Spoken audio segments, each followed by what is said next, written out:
My name is Marielle Knox. I was 25 when everything changed.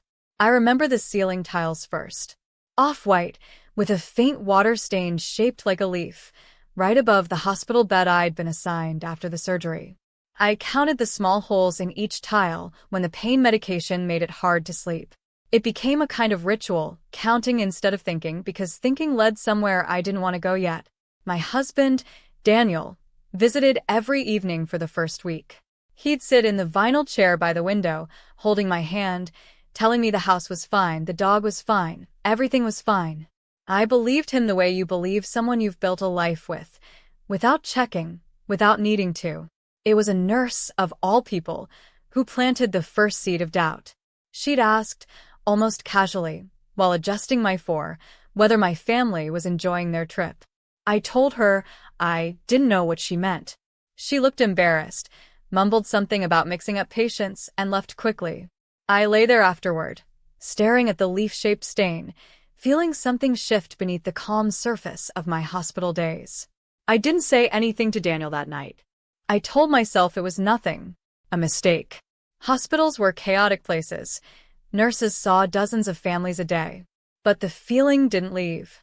It sat in my chest like a stone dropped into still water, sending out ripples I couldn't ignore. 3 days later, bored and restless, I asked Daniel to bring my laptop so I could check on a few work emails. He hesitated just for a second, but I noticed it the way you notice a single wrong note in a familiar song. He brought it anyway. That night, while he stepped out to get coffee, I opened my banking app out of habit, the way I always did before bed. And there it was.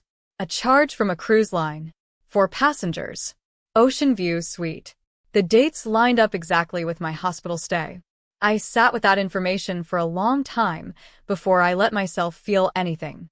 I remember the hum of the machines beside me, the quiet churn of the hallway outside, the specific stillness of a hospital at 11 at night. I remember thinking, I need to understand this before I react to it. Because betrayal, I was learning, doesn't announce itself with sirens. It arrives quietly, in a leaf-shaped stain, in a nurse's slip of the tongue, in a charge on a statement you almost didn't check. And once you see it, you can never again unsee it.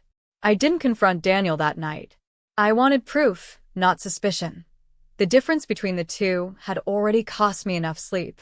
Over the next 2 days, moving slowly, wincing with each motion from the incision that hadn't finished healing, I gathered what I could. Credit card statements. A confirmation email, buried in a folder I rarely opened, forwarded from Daniel's account to mine by some accidental sync I'd set up months earlier and forgotten. For names on the booking, Daniel. My mother, Eleanor. My younger sister, Priya. My uncle, Frank. My family. Sailing somewhere warm while I lay under fluorescent lights with a drainage tube and a diet of broth and gelatin. I thought of my mother first, not with anger, not yet, but with a strange clinical curiosity, the way you might examine a wound before deciding how much it hurts. Eleanor had always divided her attention unevenly among her children, and I had long ago made peace with being the daughter who required less, who managed on her own, who didn't need to be checked on as often as Priya did. I had told myself that was simply how things were. Efficient. Fair, in its own way. But there is a particular kind of pain in discovering that your own restraint has been mistaken for permission. That the space you gave others to be flawed and human had been read, quietly, as an invitation to spend your money on a vacation while you were recovering from surgery alone. I thought of Priya next, and here the ache was sharper because Priya was supposed to be the one who understood me best. We'd shared a room until I was 17. I knew the sound of her crying through a wall. I didn't yet know whether she had questioned the trip, or simply gone along, the way people often do when a decision has already been made by someone louder. And Daniel, who had sat in that vinyl chair every evening, holding my hand, telling me everything was fine, while somewhere his card was being swiped for excursion packages and dinner reservations on a boat I would never see. I didn't cry. I remember being almost disappointed in myself for that, as if grief owed me tears and I couldn't produce them on demand. Instead, I felt something colder settle into place, not hatred, but a kind of clarity. I closed the laptop, turned off the lamp, and lay in the dark listening to the machines breathe for me. I would not scream. I would not shatter the fragile shape of my recovering body over people who hadn't thought of me at all. I would wait. I would understand the whole shape of it before I decided what to do with what I knew. Daniel came home from visiting his mother out of state 3 days before I was discharged, tanned in a way that didn't match a Midwestern autumn. He kissed my forehead in the hospital room and told me how much he'd missed me. I studied his face the way I used to study contracts at work. Every clause, every place a sentence might be hiding something. He was good. He always had been. That was, I realized now, part of what made him so easy to love and so easy to be deceived by. I said nothing about the cruise. Not that day. Not the day I was discharged. Not during the slow, careful walk from the car to our front door, his hand hovering near my elbow as though he were still the man who'd promised, at our wedding 4 years earlier, to hold me up when I couldn't stand on my own. I watched, instead.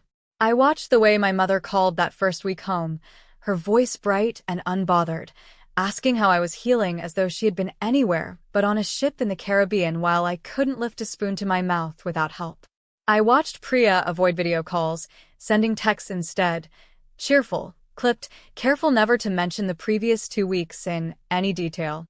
I began, quietly, to build a different kind of record. Not evidence for a confrontation. Not yet, but a private ledger of small tells. The way Daniel changed the subject whenever I mentioned checking our finances together, something we'd always done on the 1st of every month. The way my mother's stories about her quiet weeks at home contained details that didn't survive a second question. The way Frank, my uncle, sent an unusually generous get-well gift, the kind of gesture people make when guilt is doing the talking. I wasn't building a case to destroy them. I want to be honest about that even now. I was trying to understand what kind of family would do this, not to excuse it, but to know clearly who I was dealing with so that whatever I chose to do next would come from clarity and not from the wound itself. There is a particular strength in silence when it is chosen rather than imposed. For the first time since the nurse's offhand comment, I felt something like control returning to my hands. Recovery gave me time I hadn't asked for and didn't especially want. Long afternoons alone in the house, moving slowly from bed to couch to kitchen, the incision site aching with each careful step. In that stillness, memory came back in fragments, the way it does when the body is healing and the mind has nowhere urgent to be. I remembered being 9 years old, watching my mother buy Priya a birthday dress from a boutique downtown while I wore my cousin's hand-me-downs to my own party that same month. I remembered telling myself, even then, that it didn't matter, that I was the practical one, the one who didn't need things.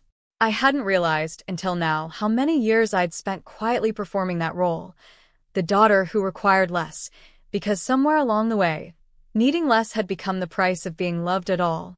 I found an old shoebox in the closet one afternoon, the kind every family seems to keep without meaning to. Photographs. A birthday card from Frank when I turned 16, his handwriting looping and warm. A letter my mother had written me in college, before things had hardened between us in ways neither of us ever named directly. I sat with these fragments on the living room floor, sunlight moving slowly across the carpet, and I let myself feel the whole contradiction of it. That these were the same people who loved me, and the same people who had left me alone with a hospital bracelet still on my wrist while they sailed past Grand Cayman. Both things were true. That was the hardest part to hold. Daniel found me there once, surrounded by photographs, and asked if I was okay. I looked up at him. This man who had lied to my face every evening for 2 weeks, who had held my hand while sitting on a secret the size of an ocean, and I said, simply, "I'm thinking about my family." He didn't ask which family or why or what I meant. Maybe some part of him already suspected the ceiling was about to fall. Maybe some part of him had been waiting, the way people do when they know a lie has an expiration date they can't control. I didn't tell him what I knew. Not yet. I was still deciding what kind of ending this deserved, not for them, but for me. I didn't want revenge that made me smaller. I wanted truth that made me whole. I chose a Sunday. Not for any dramatic reason, simply because it was the day my mother, Priya, Frank, and Daniel would all, by habit, be gathered at my mother's house for the weekly family dinner I had missed for 3 weeks running, first from the hospital, then from exhaustion. I arrived early, before the others, and sat with my mother in her kitchen while she chopped vegetables with the particular efficiency she brought to everything, as if speed could stand in for warmth. I watched her hands for a while before I spoke. "I saw the crew's charge," I said. Not an accusation. Just a fact, laid gently on the counter between us, the way you might set down something fragile. Her hand stopped. I watched something move behind her eyes. Not shock, I realized, but the particular stillness of someone who has been quietly dreading a sentence for weeks and is almost relieved to finally hear it spoken aloud. "Marielle, I'm not asking you to explain it right now," I said. "I already know the facts. I just want you to know that I know." She set down the knife. For a long moment neither of us said anything, and in that silence I understood something I hadn't expected to understand, that my mother's guilt, when it finally surfaced, looked almost exactly like grief. Priya arrived next, then Frank, then Daniel last of all, carrying a bottle of wine like an offering to a version of the evening that no longer existed. I watched each of their faces shift, one by one, as they registered that I was already sitting at the table, already calm, already, somehow, in possession of the truth. I didn't raise my voice. I didn't list grievances or demand apologies performed on cue. I simply told them, plainly, what the last month had felt like from inside a hospital bed: the ceiling tiles, the leaf-shaped stain, the nurse's slip of the tongue, the statement I'd opened alone at 11 at night. I told them what it meant to realize that the people closest to me had chosen a vacation over my recovery, and then chosen silence over honesty. No one interrupted me. Daniel's face had gone the color of the tablecloth. Frank stared at his hands. Priya was crying quietly by the time I finished, and my mother sat very still, the vegetables forgotten, going soft on the cutting board between us. I hadn't come to punish them. I had come to be seen, finally, fully, without performance on either side. That, I was beginning to understand, was its own kind of justice. The weeks that followed were not clean or cinematic. Truth, once spoken, doesn't resolve a family the way a scene resolves a film. It simply changes the terms everyone has to live under. Daniel and I didn't separate immediately, though the shape of our marriage had already begun to shift before he ever said a word in his own defense. He told me, eventually, haltingly, that Eleanor had planned the trip and pressured him to come, framing my hospital stay as under control and the cruise as already paid for. Don't waste it. He said he hadn't known how to say no to my mother and hadn't known how to tell me the truth once the lie had already started. I listened to all of it. I didn't interrupt, and I didn't forgive him on the spot, either. Some explanations deserve to be heard fully before they're judged at all, but hearing isn't the same as absolving. My mother sent a long email a week after that Sunday dinner, the kind of letter that tries to apologize and justify in the same breath. She wrote about her own childhood, about a version of love she'd learned that mistook usefulness for affection, about how she had genuinely believed I was the strong one and hadn't understood, until it was far too late, that strength isn't the same as not needing anyone at all. I read it twice. I didn't respond right away. I let myself sit with the discomfort of a truth that didn't resolve into either forgiveness or fury, but into something messier and more honest. The recognition that people can wound you out of their own unexamined wounds, and that understanding where a hurt comes from doesn't erase the hurt itself. Priya was the one who changed the most visibly. She began calling every week, not with excuses but with real questions: how I was healing, what I needed, what she could do differently. Slowly, carefully, we started rebuilding something that felt less like the old shape of our sisterhood and more like a new one, built with better materials. Frank sent no more gifts. Instead, one afternoon, he simply showed up with soup and sat with me for 2 hours, saying almost nothing, which somehow said more than any letter could have. I didn't ask any of them to prove themselves to me. I only asked myself, quietly, each week, do I feel safer with these people than I did before? Do I feel more myself or less? Some answers came slowly. Others didn't come at all, not yet. There's a version of this story that ends with a dramatic scene, a slammed door, a courtroom, a public unraveling. That isn't the story I lived, and I've come to believe it isn't the story that would have healed me, even if it had felt satisfying for an hour. What actually happened was slower, and less photogenic. Daniel and I went to therapy separately at first, then together. Some sessions ended in silence, others in a kind of raw honesty neither of us had managed in 4 years of marriage. I learned that his fear of disappointing my mother ran deeper than either of us had realized, an old pattern from his own family, where conflict had always meant abandonment. That didn't excuse the lying. It explained it. I had to learn, slowly, painfully, to hold both of those truths at once.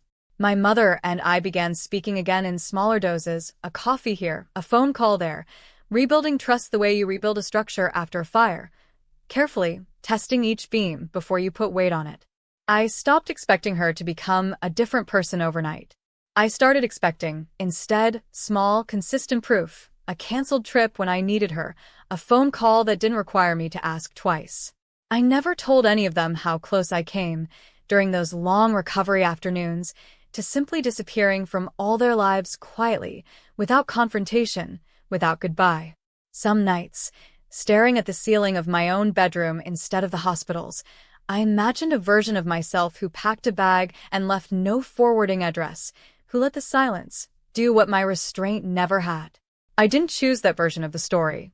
Not because I owed them my presence, but because I realized somewhere in that long, aching stretch of healing that walking away wasn't the same as walking free. Real freedom, I decided, meant staying long enough to be honest, then choosing deliberately with open eyes what relationships were worth rebuilding and on what terms. Forgiveness, when it finally came, wasn't a single moment. It was 100 small ones, stacked carefully on top of each other, none of them requiring me to forget what had happened, only to decide, again and again, that I wanted something better than resentment to live in. It's been almost a year since the surgery. The scar has faded to a thin silver line I rarely think about anymore, except on nights when I can't sleep and my hand finds it out of old habit, the way you touch something that once hurt just to confirm it no longer does. Daniel and I are still together, though we are, in almost every meaningful way, a different couple than the one that walked into that hospital a year ago. We check our finances together every month now, out loud, without either of us flinching. It's a small ritual, but it means more to me than any apology ever could.